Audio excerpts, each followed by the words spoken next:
আপনি নামাজ পড়ছেন, মনে মনে চিন্তা করছেন আল্লাহ আমাকে দেখছেন।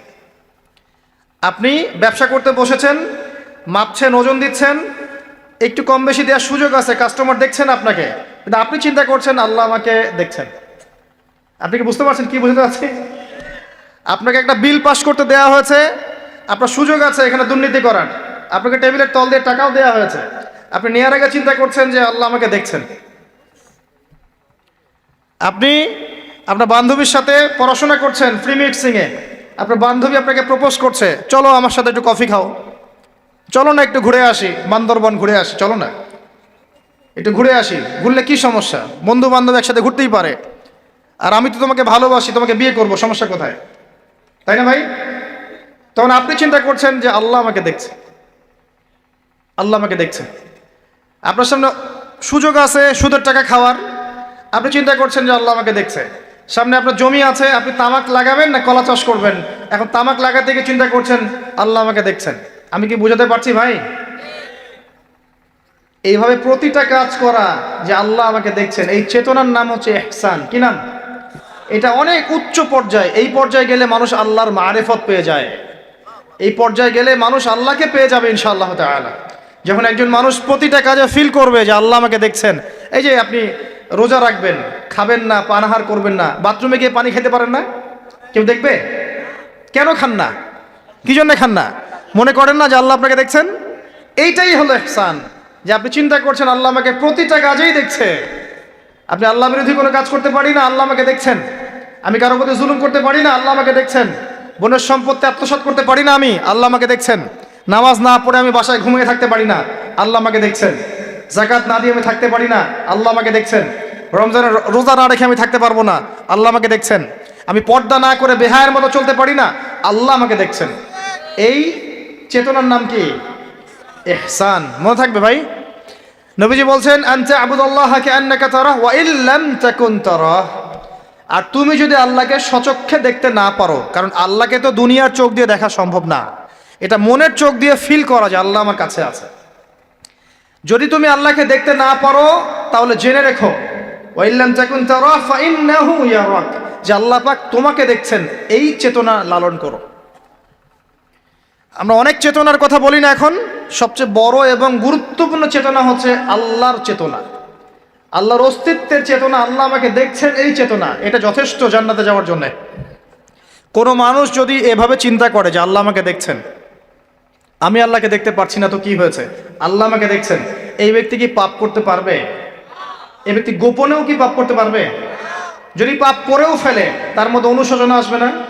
আল্লাহ আমাকে দেখেছেন। যদি পাপ করেও ফেলে দেখবেন 2 রাকাত নামাজ পড়ে বলছে আল্লাহ আমাকে মাফ করে দাও। আমাদের চলতে ফিরতে পাপ হতে পারে, স্পেশালি যুবকদের পাপ বেশি হতে পারে। যদি পাপ হয়ে যায় হতাশ হবেন না, পাপ হয়ে গেছে হতাশ হবেন না।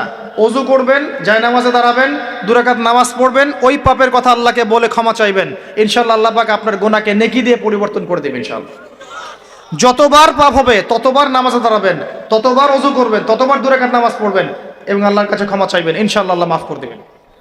শয়তান আপনাকে হতাশ করতে চাইবে, ফার্স্ট্রেট করতে চাইবে। আরে তুমি অন্যায় করেছো, এত বড় বড় পাপ করেছো, তুমি পর্নোগ্রাফি দেখো, তুমি মেয়ের সাথে জেনা করেছো, তুমি মদ খাও, তুমি এই করো, তুমি কিভাবে আল্লাহর সামনে দাঁড়াবে, কোন মুখ নিয়ে দাঁড়াবে? এগুলো শয়তানের ওয়াসওয়াসা। কার ওয়াসওয়াসা? আল্লাহ পাক ক্ষমা করতে করতে ক্লান্ত হবেন না, আপনি ক্ষমা চাইতে চাইতে ক্লান্ত হয়ে যাবেন ইনশাআল্লাহ। আল্লাহ পাক এমন গফুর রহিম। এক ব্যক্তি 99টা খুন করেছে। কয়টা? 99টা খুন করে এক আলেমের কাছে গিয়ে বলেছে যে আমার কি তওবা হবে? সে বলেছে না, তওবা হবে না। সে বলেছে কি? তওবা হবে না। সে আলেম ছিল না, সে আবেদ ছিল। আবেদ মানে ইবাদত করতে বেশি বেশি, খুব বেশি জ্ঞান ছিল না। আমাদের মতো আমরা কিন্তু ইবাদত বেশি করি, জ্ঞান খুব কম। তো সে ছিল আবেদ, সে বলেছে না, তওবা হবে না। তো ও বেটারেও কোপ দিয়ে 100টা খুন করে ফেলেছে, 100 ফিলাপ। এবার সে চিন্তা করছে যে আমি কি করব। আরেকজন আলেমের কাছে গিয়ে বলছে আমি 100টা খুন করেছি, তওবা হবে?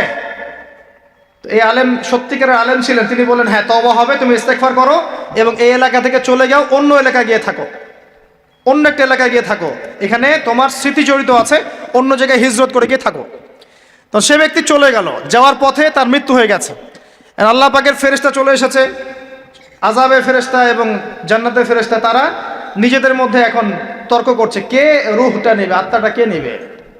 ওই যে রুহ কাকে বলে, সায়েন্সকে জিজ্ঞাসা করেন, সায়েন্সের প্যান্ট খারাপ হয়ে যাবে রুহ কাকে বলে উত্তর দিতে গিয়ে। এখন আল্লাহ পাক এই বান্দাকে মাফ করতে চাচ্ছেন, তিনি কি করলেন? আল্লাহ পাক কৌশল করলেন। তিনি বললেন, জমিনটা মেপে দেখো, ফেরেশতারা তোমরা জমিন মেপে দেখো, সে যেখান থেকে বের হয়েছে সেখানকার দূরত্ব বেশি না যেখানে যাচ্ছিল ওখানকার দূরত্ব বেশি। এবং আল্লাহ পাক জমিনকে আদেশ করলেন, এই জমিন তুমি লম্বা হয়ে যাও। জমিন আল্লাহর আদেশ শোনে না? এই পাহাড় আল্লাহর আদেশ শোনে না? শোনে। পাহাড়ে যা হচ্ছে, আল্লাহ রাব্বুল আলামিনের গজব চলে আসলে এই পাহাড় দেখবেন মানুষের উপর গজব ফেলবে ইনশাআল্লাহ তাআলা। সমুদ্রের কিনারে যা হচ্ছে আমরা দেখে আসলাম, যে নগ্নতা অশ্লীলতা চলছে, যখন আল্লাহ পাকের গজব আসবে দেখবেন সমুদ্র ভাসিয়ে দিবে সবাইকে, দেখে নিন ইনশাআল্লাহ। আল্লাহর আদেশ যখন চলে আসবে প্রকৃতি আল্লাহর কথা শুনবে। জমিনকে আল্লাহ বললেন লম্বা হয়ে যাও, জমিন লম্বা হয়ে গেল। এবার ফেরেশতারা মেপে দেখলো সে যেখানে যাচ্ছিল ওর পরিমাণটা বেশি। আল্লাহ পাক বললেন ওকে মাফ করে দাও, ওকে মাফ করে দেওয়া হলো। 100 খুন করেছে। কত খুন? এটা বলে আপনাকে আমি খুন করতে উৎসাহিত করছি না, কথা কি বুঝতে পারছেন? আমি আপনাকে খুন করতে উৎসাহিত করছি না। আমি বলছি আল্লাহ পাকের দয়া এত প্রশস্ত যে আপনি পাপ করলে হতাশ হবেন না, হতাশ হয়ে যাবেন না। আমি অনেক পাপ করে ফেলেছি, আল্লাহ মাফ করবেন না, এমন চিন্তা করবেন না। আরেক ব্যক্তির ঘটনা আছে, এগুলো কিন্তু গল্প না, এগুলো বনী ইসরাইলের কাহিনী, সত্যিকারের ঘটনা। আরেক ব্যক্তি এত বেশি পাপ করেছিল যে নিশ্চিত যে আমি মারা গেলে জাহান্নামে যাব। এখন সে মওতের আগে তার সন্তানদেরকে বলছে যে আমি মারা গেলে আমার লাশটাকে পুড়িয়ে ফেলবা, লাশটা পুড়িয়ে ফেলে অর্ধেক ছাই বাতাসে ভাসিয়ে দিবা, অর্ধেক ছাই সাগরে ভাসিয়ে দিবা, অর্ধেক ছাই বাতাসে উড়িয়ে দিবা, অর্ধেক ছাই সাগরে ভাসিয়ে দিবা। সন্তানরা তাই করলো। আল্লাহ পাক সাগরকে বললেন ছাই জমা করে দাও, বাতাসকে বললেন ছাই জমা করে দাও। এরা ছাই জমা করে তাকে আবার পুনরুত্থিত করা হলো। এবার আল্লাহ জিজ্ঞাসা করছেন, তুমি এই কাজটা কেন করেছিলে? বলো, এই কাজ তুমি কেন করেছো? সেই ব্যক্তি বলছে, মিন খশিয়াতিকা ইয়া রাব্বি, হে আল্লাহ আমি তোমার ভয়ে এই কাজটা করেছি। আর তুমি আল্লাহ খুব ভালো করেই জানো যে আমি তোমার ভয়ে করেছি না অন্য কোনো কারণে করেছি। আল্লাহ পাক বললেন, তুমি আমার ভয়ে যদি করে থাকো আমি তোমাকে মাফ করে দিলাম। একজন ব্যভিচারী নারী, প্রস্টিটিউট বোঝেন? পতিতা বোঝেন? পতিতা বা যৌনকর্মী যে শব্দগুলো বোঝেন? আচ্ছা, এটা তো এখন একটা প্রফেশন হয়ে গেছে, তাই না? মানুষ এটাকে একটা প্রফেশন হিসেবে নিয়েছে, নাউজুবিল্লাহ। যখন এগুলো বেশি বেশি বাড়তে থাকবে সমাজে মহামারী ছড়াবে। আমার মাস্ক ভাইরাস ঠেকাতে পারবে না তো। এইসব ভাইরাস ঠেকাতে হলে বেশ্যাবৃত্তি বন্ধ করতে হবে, অশ্লীলতা বন্ধ করতে হবে, বেহায়াপনা বন্ধ করতে হবে, জেনা বন্ধ করতে হবে, তারপরে ভাইরাস কমবে ইনশাআল্লাহ। হাদিসে স্পষ্ট, যখন একটা কওমের মধ্যে, কম বলতে এখন পুরো বিশ্বকে বোঝানো যায়, পুরো বিশ্বই একটা কম, গ্লোবাল ভিলেজ। যখন একটা জায়গার মধ্যে জেনা বেড়ে যায়, নোংরামি বেড়ে যায়, মদ পান করার প্রবণতা বেড়ে যায়, অশ্লীলতা বেড়ে যায়, জেনা বেড়ে যায়, এই যে ধর্ষণ বেড়ে যায়, ব্যভিচার বেড়ে যায়, অবৈধ যৌন সম্পর্ক বেড়ে যায়, তখন আল্লাহর পক্ষ থেকে এমন এমন আযাব আসে, এমন এমন রোগ আসে যেগুলো কখনো মানুষ নামও শোনে নাই। সমকালীন প্রেক্ষাপটটা মিলান, দেখবেন যে সারা বিশ্বে কিভাবে জেনা বেড়েছে। জেনা, পর্নোগ্রাফি, আর ধর্ষণ, আর পরকীয়ার, ব্যভিচার ঘরে ঘরে ঢুকে গেছে। এখন ঘরে ঘরে তো ভাইরাস ছড়াবে না তো কি ছড়াবে? কোরআন এবং সুন্নাহর আলোকে যদি আপনি পরিপূর্ণ জীবনযাপন করেন, বেশি বেশি কোরআন তেলাওয়াত করেন, আশা করা যায় আপনি কিছুটা হলেও সুস্থ থাকতে পারবেন ইনশাআল্লাহ। তবে একটা কথা মনে রাখবেন, যখন চতুর্দিকে ফিতনা, ফাসাদ এবং ফাসাদ, ফিতনা এবং আল্লাহর গজব ছড়িয়ে পড়ে, তখন ভালো মানুষরাও বাঁচতে পারবে না। বরং ভালো মানুষদেরকে আল্লাহ পাক আগে সরাই দিবেন।